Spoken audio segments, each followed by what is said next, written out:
Sous le feu des médias, c'est avec hypocrisie que le gouvernement fait semblant de s'intéresser à la précarité étudiante. En manque d'idées, la ministre de l'Enseignement supérieur vient de lancer une grande consultation auprès de certains acteurs. Si c'est avec modération et lenteur que se prépare la réforme contre la précarité étudiante, nous avons au contraire des propositions efficaces et aux effets rapides. La première d'entre elles, c'est d'indexer nos bourses sur l'inflation. Quel cynisme lorsque le gouvernement tente de faire passer la revalorisation des bourses de 4% comme un cadeau, alors même que c'est en dessous de l'inflation, dû, rappelons-le, à des choix politiques. Ce gouvernement libéral doit ainsi cesser de voir l'étudiant comme une variable sur laquelle réaliser des économies.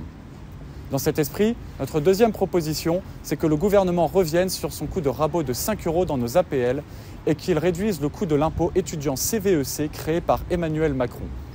D'un montant de 95 € par étudiant, il sert à financer des projets souvent flous ou douteux en dehors de l'intérêt général.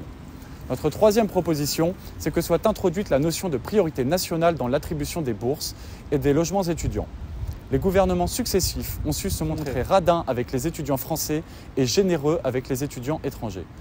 Alors que le gouvernement n'a pas fait construire les 60 000 logements étudiants qu'il s'était engagé à construire et que plus d'une demande sur deux de logement dans une résidence étudiante est refusée, par exemple au Crous de Nice-Toulon, il est intolérable qu'un tiers des logements en France soient occupés par des étudiants étrangers.